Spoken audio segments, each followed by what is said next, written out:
যাওয়ার রাস্তাটা আপনাদেরকে দেখাচ্ছি। দেখুন, ঠিক এভাবেই কিন্তু সাধারণ মানুষকে যাতায়াত করতে হচ্ছে। কারো একটা সাহায্য নিয়ে আমাদেরকে পার হতে হচ্ছে। বিরাট সমস্যা। বাংলার উন্নয়ন করি বিবরণ, আহা করি বিবরণ। তাকান আমাদের বিগ বলের দিকে, দেখুন উন্নয়নের কি ছিরি।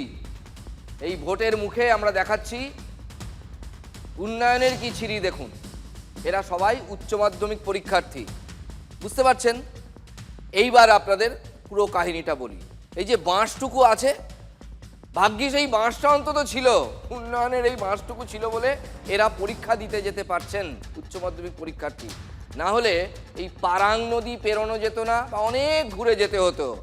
এখন প্রশ্ন হলো, পরীক্ষা দেওয়াটা কঠিন, উচ্চ মাধ্যমিক পরীক্ষা বেশি কঠিন, নাকি পরীক্ষার টেনশন মাথায় নিয়ে বাঁশের এই রকম সরু সাঁকো পেরোনো বেশি কঠিন? বলতে পারেন কঠিন প্রশ্ন না এটা, নাকি এই প্রশ্নটা বেশি কঠিন আমার? একদিকে কেশপুরের 10 নম্বর অঞ্চল, সেই কেশপুর যেখানে লাখো লাখো লিড পায় তৃণমূল কংগ্রেস, একসময় সিপিএম পেত, এখন তৃণমূল পায়। অন্যদিকে কেশপুরের 12 নম্বর অঞ্চল, একদিক থেকে অন্যদিকে যেতে গেলে প্রথমে উতরাই মানে খানিকটা পথ নামতে হবে, তারপর সাইকেল ঘাড়ে বা হাতে কাঁখে নিয়ে সাঁকো পেরোনো, তারপর আবার চড়াই মানে অনেকটা উঠতে হবে। ওই এলাকার মানুষের এটাই রুটিন। এখন এই রুটিন মানতে বাধ্য হচ্ছেন উচ্চ মাধ্যমিক পরীক্ষার্থীরাও। হাতে বেশি সময় নিয়ে বাড়ি থেকে বেরোতে হচ্ছে। কেউ আবার আগের দিন এসে দেখে গিয়েছেন যে কতটা সময় নিয়ে বেরোতে হবে, সাইকেল নিয়ে ওই সাঁকো পেরোতে কত সময় লাগছে, না হলে অনেকটা পথ, ঘোরা পথ, পরীক্ষা কেন্দ্রে দেরিতে গেলে তো ঢুকতে দেবে না। খুবই আমাদেরকে খারাপ পরিস্থিতিতে যেতে হচ্ছে। আগের দিনে তো একজন মেয়ে তো পুরো পড়েই গিয়েছিল এবং তার পায়েও লেগেছে, সেই জন্য সে আজকে সাইকেল নিয়ে আসতে পারেনি, আমাদের সাইকেলে আসতে হয়েছে তাদেরকে। আমাদের সেদিকে গেলে অনেকটা দেরি হবে, অনেক টাইম লাগবে। ওই জন্য আমরা এইদিকে যে যাচ্ছি, কিন্তু হচ্ছে এইদিকে যাওয়ার পরিস্থিতি খুবই খারাপ। কবে বলতে কবে কেউ হয়তো খেয়ে এখানে কাছাড় খেয়ে হাত পা ভেঙে যেতে পারে। আমাদেরকে ওই জন্য আধ ঘন্টা আগে আমাদেরকে পড়া বাদ দিয়ে আমাদেরকে হচ্ছে আসতে হচ্ছে, যাতে করে কেউ একটা পার করে দেয় আমাদেরকে, সেইভাবে তাড়াতাড়ি করে আসতে হয়। পরীক্ষার আগের দিনে এসেছিলাম এই রাস্তাকে দেখতে যে কেমন পরিস্থিতি, যেতে পারবো কি পারবো না। দুজন খুদেকেও পেয়েছি আমরা, দুজন খুদেকে। দিদিকে স্কুলে পৌঁছে দিতে গিয়েছিল ওই দুই খুদে। সাইকেল নিয়ে এপার ওপার করার কঠিন কাজটাও এখন ওই খুদেরা রোজ করছে। এরাই কিন্তু ভবিষ্যতের ভোটার। দিদিকে ছাড়তে গেছিলাম, দিদি কোথায় গেছে? পরীক্ষা দিতে উচ্চ মাধ্যমিক। তো এইটা যদি কোনো ব্রিজ বা কোনো কিছু সুবিধা করা হতো তো ভালো উপকার হতো। আসলে একজন উচ্চ মাধ্যমিক পরীক্ষার্থী মোবাইলে ভিডিও করে ফেসবুকে পোস্ট করেছিল। সেই ভিডিও সূত্র ধরে আমরা খুঁজে খুঁজে পশ্চিম মেদিনীপুরের কেশপুরের এই অঞ্চলে, এই গ্রামে পৌঁছে যাই, মানে আমাদের রিপোর্টাররা গিয়েছিলেন। আমাদের দুই প্রতিনিধি কয়েক ঘন্টা ওই এলাকায় কাটিয়ে এইটা বুঝতে পেরেছেন যে এই অঞ্চলও উন্নয়নের পাঁচালী গানটা শুনতে পারে, তাদের কানে পৌঁছেছে। উন্নয়নের পাঁচালী যে পুস্তিকা রেশনের দোকানে দেওয়া হচ্ছে, সেটাও হয়তো তাদের হাতে পৌঁছেছে। কিন্তু উন্নয়ন দেখতে কেমন হয় বা চেখে দেখার যে স্বাদ, সেটা তারা কিন্তু পাননি। গ্রাম বাংলার উন্নয়নের এটাই কি প্রতীকী ছবি?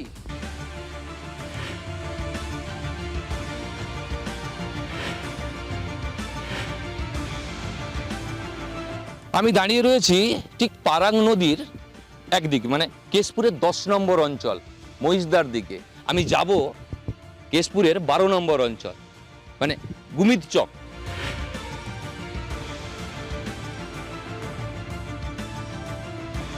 ওই দিকে আমি যাওয়ার রাস্তাটা আপনাদেরকে দেখাচ্ছি। দেখুন, ঠিক এভাবেই কিন্তু সাধারণ মানুষকে যাতায়াত করতে হচ্ছে। কত মানুষ, বয়স্ক মানুষ পড়ে কাছাড় খেয়েছে, এখানে হাত পা ভেঙেছে।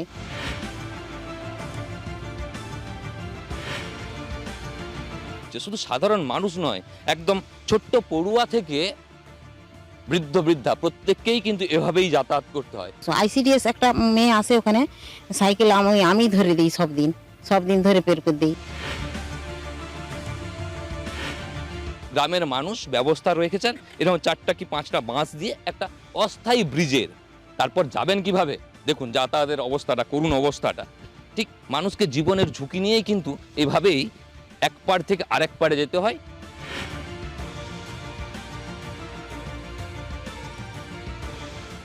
আপনারা জানিয়েছেন বলে বলে আলা পায়ে ধরে নমস্কার করে মিটিংয়ে যে আমার প্রায় বিয়ে হয়েছে প্রায় 30-32 কি 35 হতে যায়। হ্যাঁ, প্রথম থেকেই দেখি।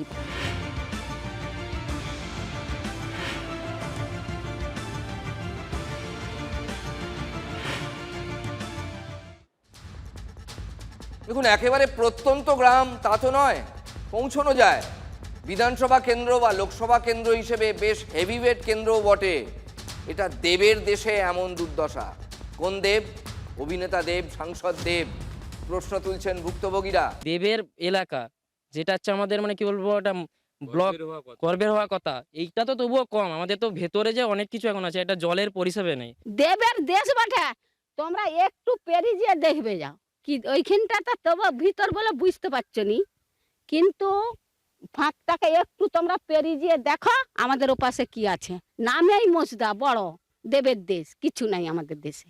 নায়ককে জানিয়েই কি হবে, এতদিন তো জানাচ্ছি, কিছু সে করতে পারছে না। দেব মানে ঘাটাল, ঘাটালের 3 বারের এমপি, অবশ্যই তৃণমূলের তারকা সাংসদ তিনি। মহিষদা হচ্ছে দেবের গ্রাম।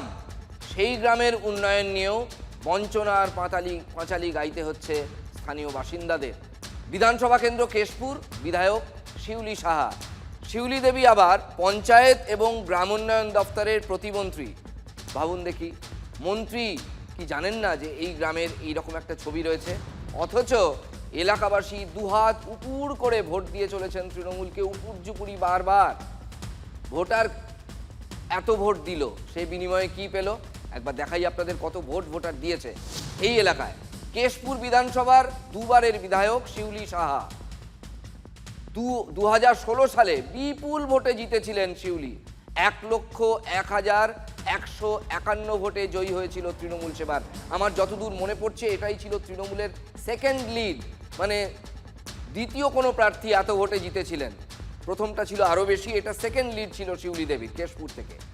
2021 সালে মার্জিন অনেকটাই কমে যায়, 20,720 ভোটে জেতে তৃণমূল।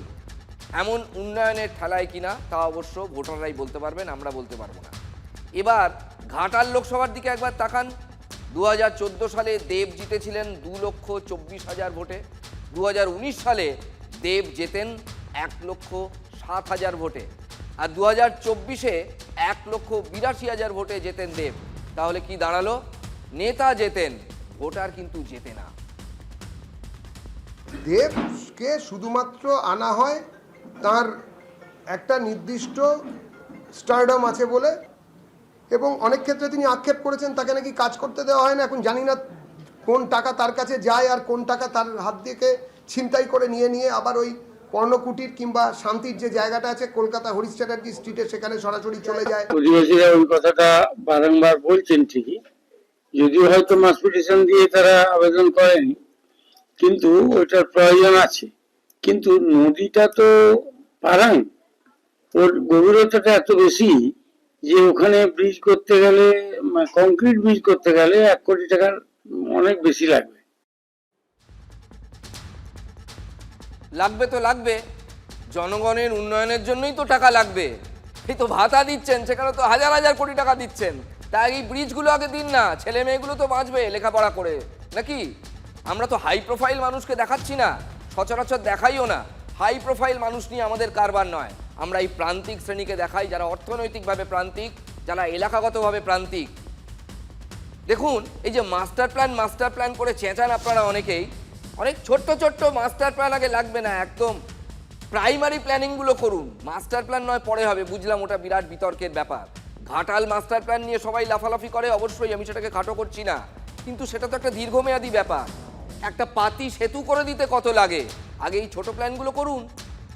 কেশপুর পঞ্চায়েত সমিতির সভাপতি চিত্তরঞ্জন গড়াই তিনি বোঝালেন যে তিনি সমস্যাটার কথা জানেন না বললেও ভোটারের কিন্তু কিছু করার থাকতো না। বললেন 1 কোটি টাকারও বেশি খরচ হবে, জরুরি খরচ।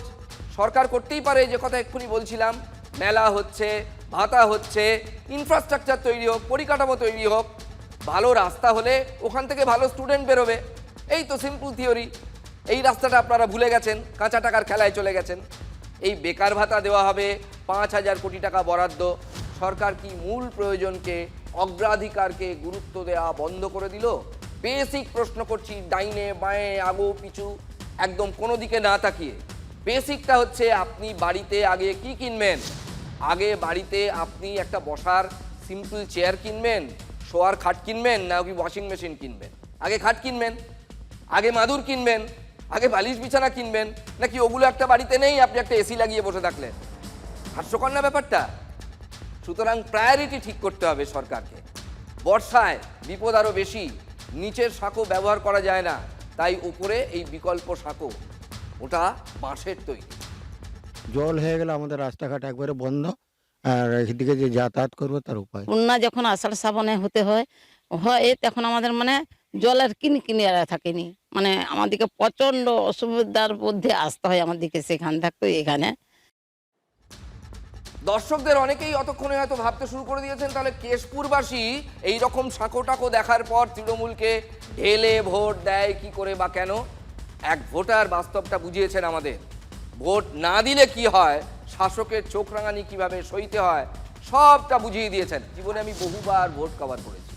কেশপুর মানে হাতের তালুর মতো, আমি কতবার গেছি আমি আপনাদের সামনে, কাউন্টলেস টাইমস। বুঝতে পেরেছেন, যখন সিপিএম ছিল এবং এখন যখন তৃণমূল আছে, দুটো সময়। ফলে এই সব কথা আমাদের শুনিয়ে লাভ নেই। কেশপুরের ইতিহাস সবাই জানেন, সিপিএম হোক বা তৃণমূল, কোনো জামানাতেই ভোটার কেশপুরের এই ছবিটা কিন্তু বিশেষ বদলায়নি। আবার বলবে তিনি ইয়াকে দিয়েছে, মোদিকে দিয়েছে, এই করে আমার দেশে আমার 5টা ছেলে, আমার যতটুকু জমি আছে চাষবাস বন্ধ করে দিবে, আমার দিকে রাস্তায় বেরাতে দিবে নি, মাঠ ঘর যেতে দিবে নি, গরু ছাগল নিয়ে মাঠ যেতে দিবে নি, তুমিই করবে। তুমি বলবে মোদিকে ভোট দিয়েছে, ওকে ওকে এক ঘোরা করে রাখো। স্পষ্ট কথা আমার কাছে। এবারে আমরা কি করি, এখন যখন যে দেশে আছে, যেই দিকে জল যাচ্ছে আমার দিকে সেদিকেই চলতে হচ্ছে। আমরা গরিব মানুষ খেটে খাই।